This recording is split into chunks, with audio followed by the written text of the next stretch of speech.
Dear students, modern periodic table की study को lecture number 2 में कैरी ऑन करते हैं। और जो चीज़ें हमने लेक्चर नंबर 1 में देखी थी, एक दफ़ा उनको रिवाइज कर लेते हैं और फिर उस इस सिलसिले को आगे लेकर चलते हैं। अभी तक जो चीज़ें हमने पढ़ी हैं वो इसकी ब्रीफ सी हिस्ट्री पढ़ी है। और ब्रीफ हिस्ट्री में अभी तक 3 हमने साइंटिस्ट का नाम लिया जो जिन्होंने जिन्होंने कोशिश की जिन्होंने कोशिश की कि वो कुछ ना कुछ सिस्टम बनाए एलिमेंट्स को अरेंज करने का। और उस सिस्टम को बनाने की ज़रूरत इसलिए महसूस हुई ताकि एक सिस्टमैटिक पैटर्न में हम एलिमेंट्स को स्टडी कर सकें। जो जो एलिमेंट्स की तादाद बढ़ती चली गई, साथ ही ये ज़रूरत भी महसूस हुई कि इनको इनको क्लासीफाई करना चाहिए, ऑर्गेनाइज करना चाहिए। और ऑर्गेनाइज करने के लिए कोई ना कोई बेस होनी ज़रूरी है, कोई ना कोई फाउंडेशन होनी ज़रूरी है। तो जो 3 साइंटिस्ट थे, डॉबरनीर, न्यूलैंड्स और मेंडलीव, मॉडर्न पीरियोडिक टेबल से पहले तक इन 3 साइंटिस्ट के जो काम हैं पीरियोडिक टेबल के केमिस्ट्री में एलिमेंट्स को क्लासिफाई करने के, ये 3 मकबूल नाम हैं। डॉबरनीर ने ट्रायड्स बनाए थे, यानी ग्रुप्स ऑफ 3। उसने कहा था कि एलिमेंट्स की प्रॉपर्टी, अगर एलिमेंट्स को सिमिलर एलिमेंट्स को 3 के ग्रुप्स में तकसीम किया जा सकता है। और ये बड़ी सिंपल सी क्लासिफिकेशन थी। और इसकी बेसिस क्या थी? Atomic mass. यानी कि उसने कहा था कि अगर एलिमेंट्स को उनके एटॉमिक मासेस की बेसिस पर 3 के ग्रुप्स में तकसीम किया जाए तो फिर जो है वो एक ट्रायड जो बनेगा, उसमें तीनों एलिमेंट्स जो हैं उनके कैरेक्टरिस्टिक्स आपस में मिलते जुलते होंगे। फिर न्यूलैंड्स ने इसी एटॉमिक मास को बेस बनाकर ऑक्टेव्स यानी 8 के ग्रुप्स में एलिमेंट्स को तकसीम किया। और उसने कहा कि अगर एलिमेंट्स को उनके order of increasing atomic masses में ग्रुप ऑफ 8 में तकसीम किया जाए तो एक सर्टेन ये जो ग्रुप बना होगा, इसमें प्रॉपर्टीज जो है एलिमेंट्स की जो एक ग्रुप में फॉल करेंगे वो सेम होगी। मेंडलीव ने एक स्टेप आगे जाकर काम किया इस पे। उसने जनरल पीरियड्स और ग्रुप्स में एलिमेंट्स को अरेंज कर पाया। और जो पीरियड और ग्रुप्स का जेन्युइन कॉन्सेप्ट है पीरियोडिसिटी के रेफरेंस से, पीरियोडिसिटी यानी रेपिटिशन ऑफ प्रॉपर्टी के कॉन्टेक्स्ट में, वो मेंडलीव ने पहली बार दिया था। मेंडलीव ही था जिसने पीरियोडिसिटी का वर्ड यूज किया, यानी रेपिटिशन ऑफ प्रॉपर्टीज का। उसने कहा था कि जब एलिमेंट्स को अरेंज किया जाए in the order of the increasing atomic masses from left to right, तो जो ग्रुप्स साथ साथ बनते जाएंगे यानी वर्टिकल कॉलम्स, इस अरेंजमेंट को करने के नतीजे में जो ग्रुप्स बनेंगे उनमें जो एलिमेंट्स फॉल करेंगे उनकी प्रॉपर्टी रेगुलर इंटरवल्स पे रिपीट होंगी। रेगुलर इंटरवल्स पे ये रेपिटेशन होगी जब एटॉमिक मास को ही बेस बनाया जाए। क्योंकि जो अर्ली क्लासिफिकेशन हुई थी वो एटॉमिक मासेस पे इसलिए हुई थी एलिमेंट्स के पे, क्योंकि एटॉमिक नंबर तक अभी कॉन्सेप्ट जो है वो सही मानों में जनरेट ही नहीं हुआ था। जो एक्सरेस और एटॉमिक नंबर है ये बराह रास्त एक दूसरे से ताल्लुक़ रखते हैं। एक्सरेस की डिस्कवरी ऑफ प्रोटॉन्स से बराह रास्त ताल्लुक़ है। और प्रोटॉन्स की डिस्कवरी हम देख चुके हैं कि गोल्डस्टाइन ने की, रदरफोर्ड ने की, मिलजुलकर की। और इलेक्ट्रॉन्स की डिस्कवरी के बाद प्रोटॉन्स भी डिस्कवर हुए और प्रोटॉन्स के बाद न्यूट्रॉन्स। तो बेसिकली जो जो सब एटॉमिक पार्टिकल्स की स्टडी में तरक्की होती चली गई, साथ ही पीरियोडिक टेबल में एलिमेंट्स की क्लासिफिकेशन का सिस्टम भी मज़ीद ऑर्गेनाइज होता चला गया। लेकिन यहाँ तक मेंडलीव के पीरियोडिक टेबल तक atomic message he base the elements की क्लासिफिकेशन का। फिर मॉडर्न पीरियोडिक टेबल आ गया जब मोज़ले ने एटॉमिक नंबर के रेफरेंस से एक्सरेज को डिस्कवर किया, तो उसके साथ ही फिर और गोल्डस्टाइन के एक्सपेरिमेंट्स और रदरफोर्ड का atomic model followed by the atomic model of Niels Bohr. तो उसके साथ ही फिर पीरियोडिक टेबल की डेफिनेशन या पीरियोडिक टेबल में एलिमेंट्स की अरेंजमेंट की सिस्टमैटिक जो सिस्टम था वो चेंज हो गया, और वो किस पर आ गया, एटॉमिक नंबर्स पर। तो जो मॉडर्न पीरियोडिक टेबल है बेसिकली जो आज हम यूज़ करते हैं या जिसको हम इस्तेमाल करते हैं अपनी स्टडी के लिए केमिस्ट्री में, वो जो मॉडर्न पीरियोडिक टेबल है इसमें जो बेसिस ऑफ क्लासिफिकेशन है वो इंक्रीजिंग एटॉमिक नंबर्स पे है। So the basis of classification in the modern periodic table is on the basis of increasing atomic numbers, not atomic masses. So atomic number is the number of protons. Atomic number is a unique entity. It is denoted by Z. Each element has a very unique atomic number, starting from hydrogen, which has an atomic number of 1. So atomic number will be a whole number. Atomic masses are not whole numbers. हम उनको अमूमन round of करते हैं क्योंकि ये message हैं in grams, तो उनका होल नंबर होना कहीं से भी ज़रूरी नहीं है। तो वो भी एक रुकावट है एलिमेंट की प्रॉपर्टीज़ को सिस्टमेटिकली अरेंज करके स्टडी करने में। जबकि एटॉमिक नंबर जो है ये एक यूनिक करेक्टर है हर एलिमेंट का, एक होल नंबर होता है हमारे फिंगरप्रिंट्स की तरह, एक यूनिक एंटिटी है, एक ऐसा करेक्टर है एलिमेंट का जो डिस्टिंग्विश करता है एक एलिमेंट को दूसरे से।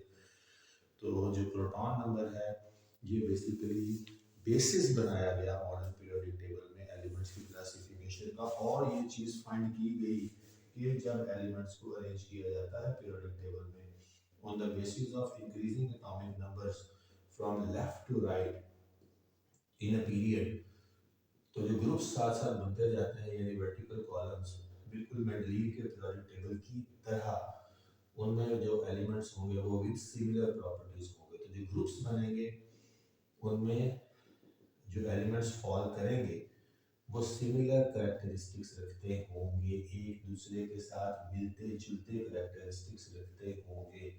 और जो पीरियड्स हैं यानी फ्रॉम लेफ्ट टू राइट, तो जो 18 ग्रुप्स में एलिमेंट्स फॉल करते हैं उन सब एलिमेंट्स के करेक्टरिस्टिक्स एक दूसरे से मिलते जुलते हैं। मैंने वैलेंसी की बात की थी कि ग्रुप 1 के एलिमेंट्स के वैलेंस शेल में एक इलेक्ट्रॉन होगा और ग्रुप 2 के एलिमेंट्स के वैलेंस शेल में 2 इलेक्ट्रॉन्स होंगे। तो ये atomic number order of increasing atomic number पे अरेंजमेंट के रिजल्ट में सिमिलर कैरेक्टरिस्टिक के element with respect to valency सिर्फ हम बात करें तो वो भी ग्रुप 1 और 2 के एलिमेंट्स में कैरेक्टर सेम हो गया। इसके अलावा दोनों ग्रुप के एलिमेंट्स, अगर सिर्फ ग्रुप 1 और ग्रुप 2 के एलिमेंट्स की बात करें तो दोनों ग्रुप्स के जो एलिमेंट्स हैं वो मेटल्स हैं और लाइट मेटल्स हैं। लाइट मेटल्स का मतलब है बहुत थोड़े से इलेक्ट्रॉन्स के साथ ये अपना काम, बहुत थोड़े से नंबर ऑफ इलेक्ट्रॉन्स जो हैं इनके रिलीज होते हैं वैलेंस शेल से। आयोनाइजेशन जो है वो ग्रुप 1 जो है वो अपना वैलेंस शेल का एक और ग्रुप 2 के एलिमेंट्स अपने वैलेंस शेल के 2 इलेक्ट्रॉन्स रिलीज करते हैं। तो ये लाइट मेटल्स हैं यानी कि इनकी जो आयोनाइजेशन है इनटू पॉजिटिव आयंस वो जो है इतने ज़्यादा नंबर ऑफ इलेक्ट्रॉन से डील नहीं करती। इसके अलावा और भी बहुत सी कैरेक्टरिस्टिक्स हैं with respect to their physical parameters. ये इतने हार्ड नहीं है जितना कि आयरन है, जितने कि कॉपर है, और ये इतने मिलीएबल और डक्टाइल भी नहीं है यानी कि मोल्ड और फोल्ड करके न्यू स्पेसिमेंस या न्यू वेराइटीज ऑफ मेटल्स भी इनको बनाना जो है वो जो है ये इतने अफोर्डेबिलिटी में नहीं आता, यानी कि इतने सख्त नहीं है, मिलीएबल और डक्टाइल नहीं है। तो पॉइंट ये है कि ये ब्रेक अवे कर जाएंगे और क्योंकि ये इतने सख्त नहीं है in comparison to copper and iron and silver and gold जो कि ग्रुप 3 से 12 के दरमियान फॉल करते हैं जिनको हैवी मेटल्स कहते हैं। तो पॉइंट ये है कि जो 18 ग्रुप्स में एलिमेंट्स फॉलो करते हैं उनकी कैरेक्टरिस्टिक सिमिलर हैं, और जो 7 पीरियड्स बनते हैं उनमें जो प्रॉपर्टीज़ हैं वो ग्रेजुअली वेरी करती हैं। अब ये भी इम्पॉर्टेंट है कि ग्रेजुअल वेरिएशन होगी, अब्रप्ट वेरिएशन आप नहीं फाइंड करेंगे।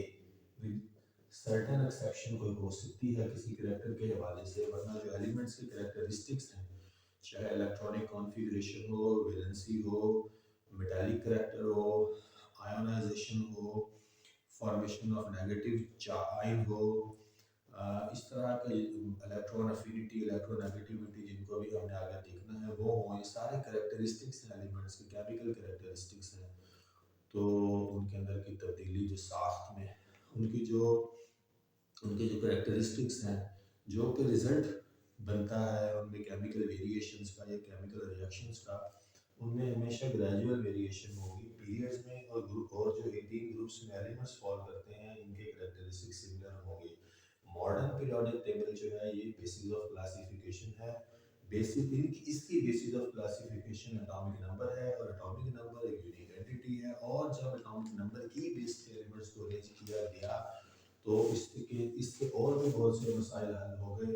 मिसाल के तौर पर रेडियो एक्टिव एलिमेंट्स की भी पोजीशन बनती चली गई, और रेडियो एक्टिव एलिमेंट्स जो हैं वो लैंथेनम और एक्टिनम्स हैं, जो कि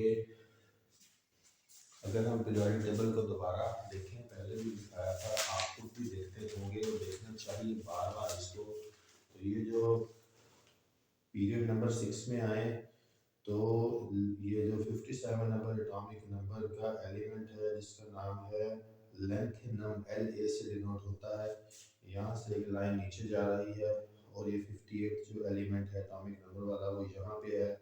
पॉइंट ये है कि ये लैंथेनम की सीरीज़ है, और इसी तरह जो एक्टिनम से फॉलो करता है उसके बाद वाला एलिमेंट वो 90 नंबर का बनेगा, क्योंकि एक्टिनम का एटॉमिक नंबर 89 है, तो जो 90 नंबर एलिमेंट है वो एक्टिनाइड सीरीज बनाता है एक्टिनम से। तो पॉइंट ये है कि ये दोनों जो सीरीज बनती हैं ये पीरियड 6 का से क्या ही हिस्सा है, और ये पीरियड 7 का ही हिस्सा है, लेकिन इनको अलहदा इसलिए किया गया क्योंकि ये हाईली रेडियो एक्टिव हैं।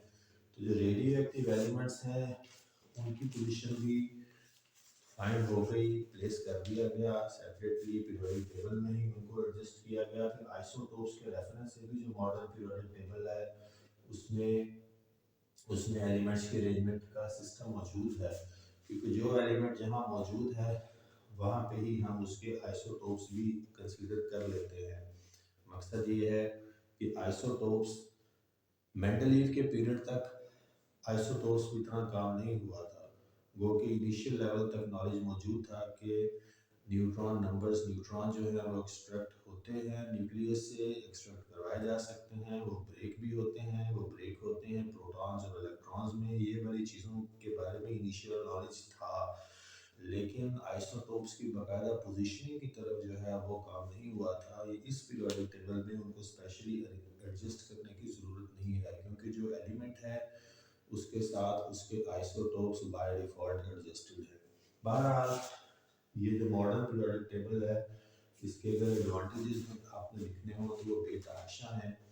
एक तो सिस्टमैटिक अरेंजमेंट है, आइसोटोप्स की पोजीशनिंग भी इसमें एडजस्टेड है, रेडियो एक्टिव एलिमेंट्स की पोजीशन है वेल पोजीशन है, फिर जो नए एलिमेंट्स डिस्कवर होते जाएंगे उनकी भी यहाँ पे जो है वो स्पेसिस अभी अवेलेबल हैं।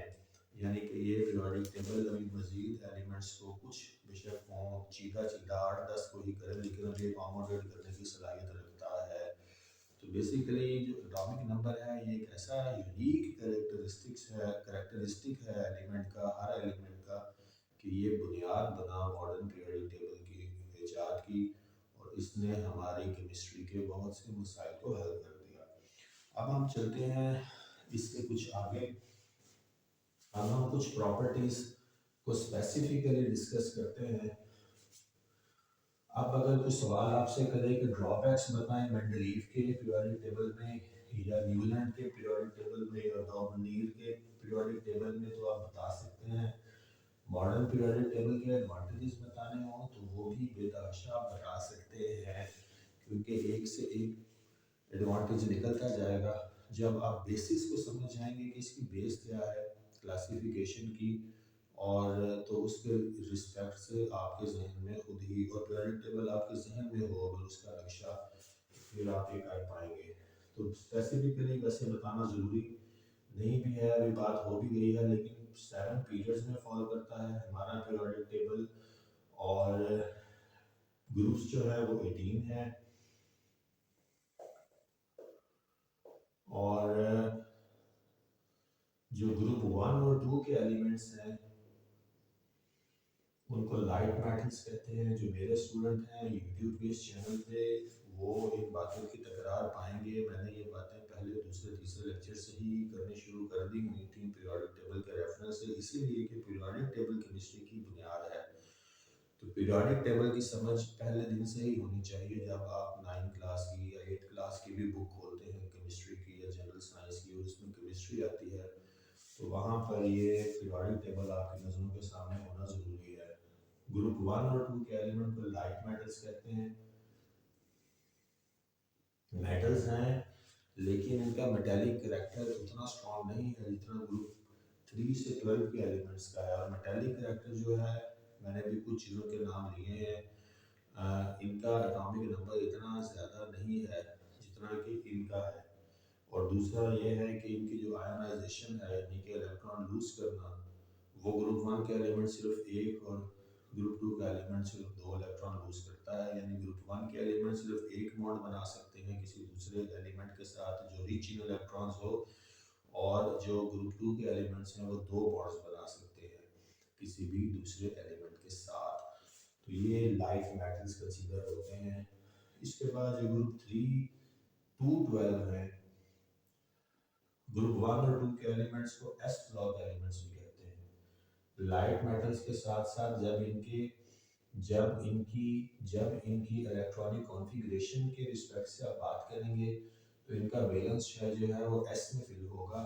अभी उसकी एक एग्जांपल देखेंगे, लेकिन पहले इसको समझ लेते हैं कि ग्रुप 3 to 12 के एलिमेंट्स जो हैं इनको हैवी मेटल्स कहते हैं।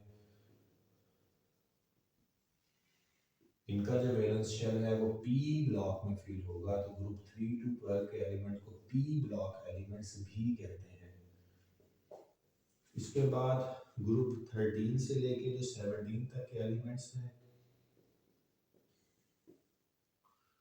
ये या मेटलॉइड्स हैं, यानी इनकी प्रॉपर्टीज फॉल करती हैं मेटल्स और नॉन मेटल्स के दरमियान, या ये प्योरली नॉन मेटल्स हैं। तो ये बात याद रखें कि लेफ्ट से राइट मैंने भी बात की थी ग्रेजुअल चेंज होती है प्रॉपर्टीज में। तो ये ग्रुप 1 से लेकर 12 तक तो प्योर मेटल्स हैं। ग्रुप 3 में आके मेटालिक करेक्टर बतदरीज कम होना शुरू होता है और 17 पे आके ख़त्म हो जाता है। तो ग्रुप 17 के एलिमेंट्स जो हैं वो हैलोजेंस हैं, फ्लोरीन, क्लोरीन, ब्रोमीन, आयोडीन, वो नॉन मेटल्स हैं। लेकिन जो ग्रुप 13 के एलिमेंट्स हैं जिसमें बोरॉन, एल्यूमिनियम शामिल है, और 14 के एलिमेंट्स कार्बन, सिलिकॉन वगैरह, ये पार्शियली मेटालिक करेक्टर रखते हैं और पार्शियली नॉन मेटालिक करेक्टर रखते हैं। तो जो ग्रुप 13 और 14 के एलिमेंट्स हैं इनको आप स्पेसिफिकली मेटलॉइड्स कह सकते हैं। और 15 to 17 के जो एलिमेंट्स हैं ये प्योर नॉन मेटल्स हैं। और जो इन 13 to 17 का वैलेंस शेल है वो फिल होगा, सॉरी मुझसे ये हुआ कि 3 to 12 जो है वो डी ब्लॉक में होते हैं और 13 to 17 के जो है वो पी ब्लॉक में वैलेंस शेल फिल होता है। ये दोबारा मैं रिपीट कर देता हूँ कि जो ग्रुप 1 और 2 है इसकी valence shell electronic configuration sub orbitals s में फिलिंग होगी। जो ग्रुप 13 to 17 है मेटलॉइड्स और नॉन मेटल्स, इनमें पी ब्लॉक जो है इसमें इनकी फिलिंग होगी, चाहे मेटलॉइड्स हैं या नॉन मेटल्स हैं। इसीलिए 13 to 17 के एलिमेंट्स को पी ब्लॉक एलिमेंट्स भी कहा जाता है। और जो ग्रुप 3 to 12 हैं जो सेंटर में पाए जाते हैं, ये एलिमेंट्स जो हैं इनको हैवी मेटल्स कहते हैं और इनकी जो वैलेंस शेल इलेक्ट्रॉनिक कॉन्फ़िगरेशन है वो डी ब्लॉक में फिल होगी। इसी तरह जो ये लैंथेनम और एक्टिनम सीरीज है ये रेडियो एक्टिव होने की वजह से भी अलग कर दिए गए हैं। और दूसरी बात यह है कि इनकी जो वैलेंस शेल इलेक्ट्रॉनिक कॉन्फ़िगरेशन है वो एफ ब्लॉक में होती है। तो आप ये बात अलहदा, वैसे ही पीरियोडिक टेबल के 3 मेजर ब्लॉक्स हैं with respect to electronic configurations, लेकिन लैंथेनम और एक्टिनम सीरीज को अगर जहन में रखना हो इनमें एक वेरिएशन और भी है जिसकी वजह से जिसकी वजह से इनको सेपरेट कर दिया गया थोड़ा सा। लेंथेनाइड और एक्टिनाइड सीरीज है। लेंथेनम और एक्टिनम वो एलिमेंट्स हैं जहाँ पे ये कट ऑफ होती है। 57 लेंथेनाइड है, लेंथेनम है जिससे लेंथेनाइड सीरीज बनी।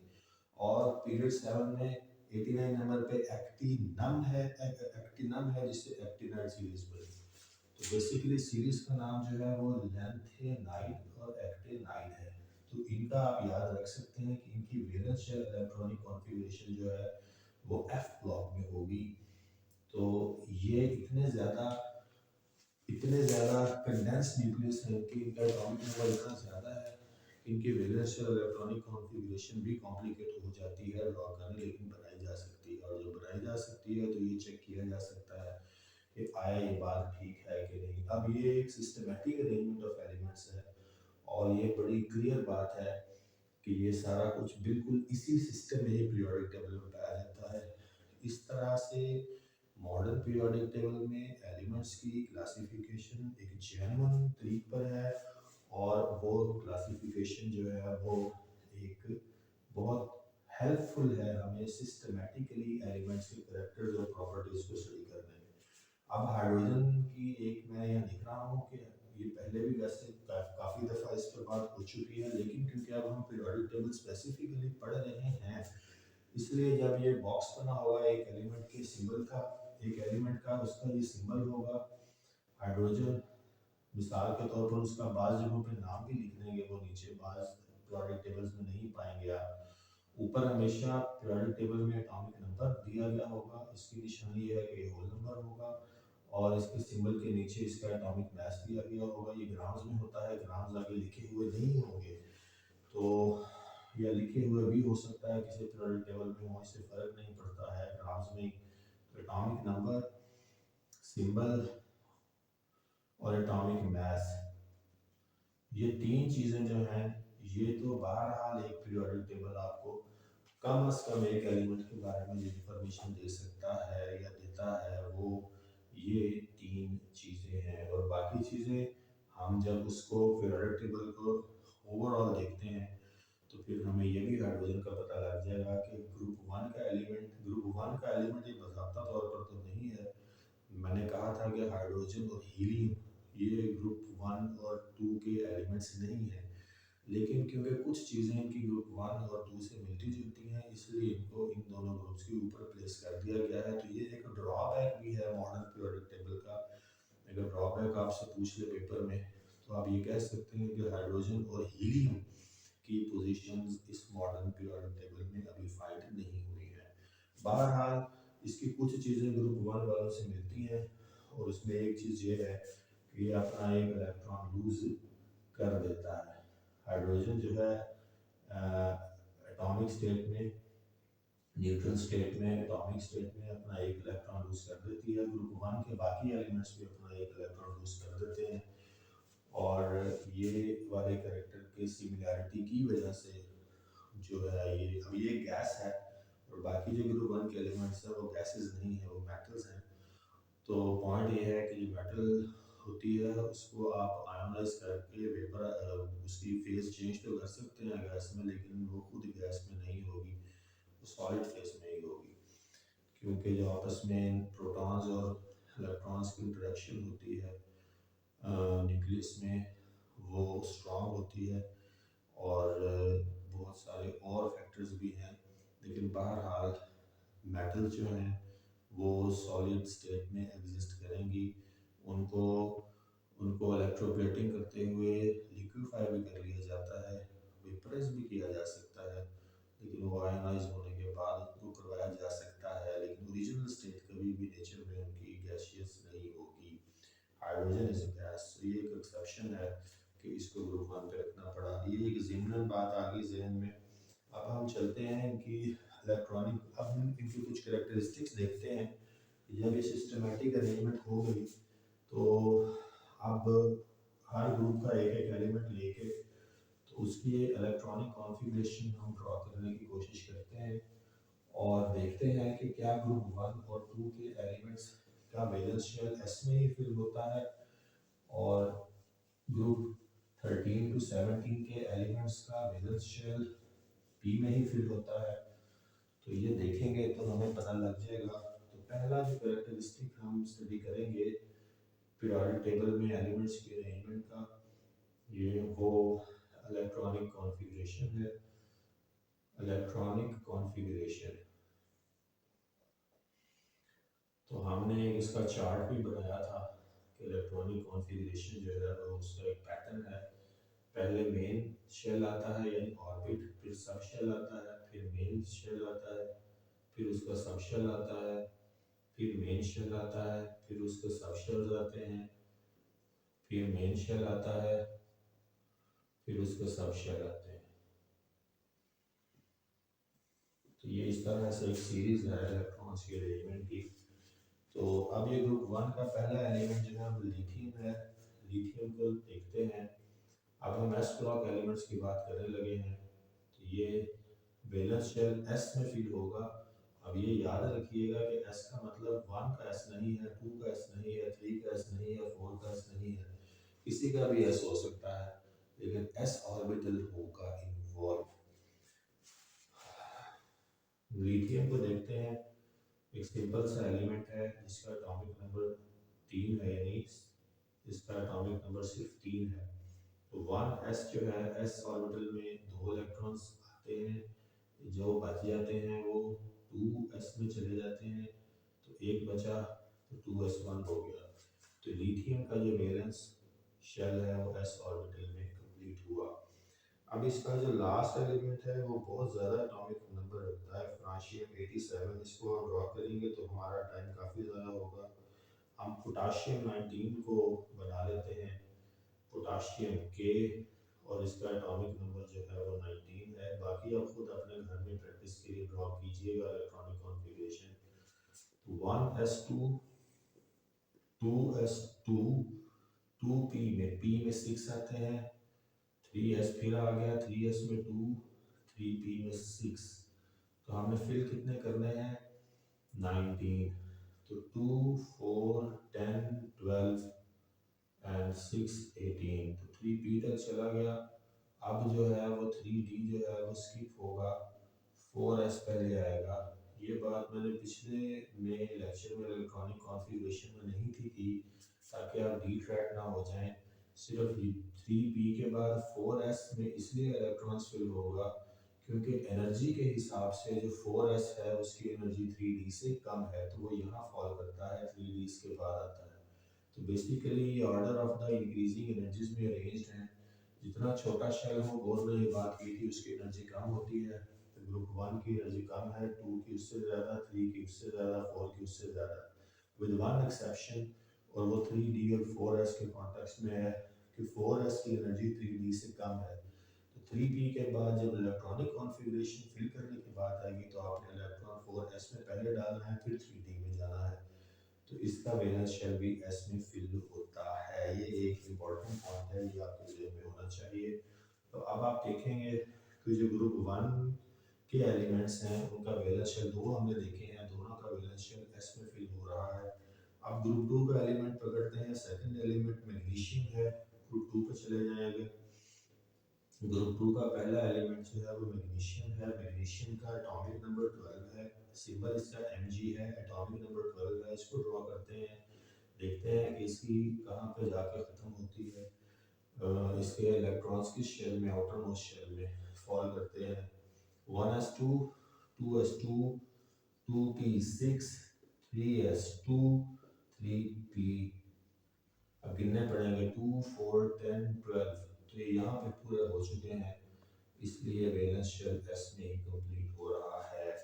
तो इस तरह से ये एस ब्लॉक एलिमेंट्स हैं, ये पीरियोडिक टेबल की एटॉमिक नंबर की बेस पे अरेंजमेंट की वजह से ये एक तरतीब इलेक्ट्रॉनिक कॉन्फ़िगरेशन की रिस्पेक्ट से भी आ गई।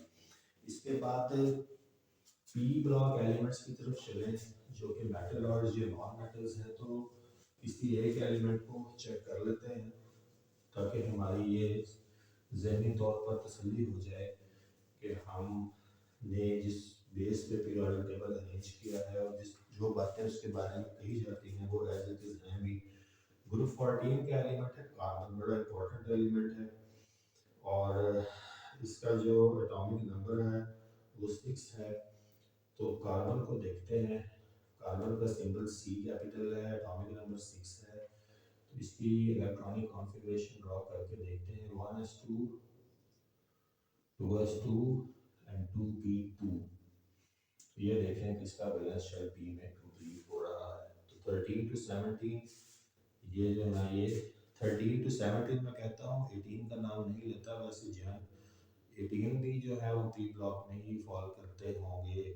जब आप उनके इलेक्ट्रॉनिक कॉन्फ़िगरेशन ड्रॉ करेंगे, उनको सिर्फ इसलिए उनका जिक्र अलहदा किया जाता है क्योंकि वो नॉन रिएक्टिव है, उनका वैलेंस शेल कंप्लीट है।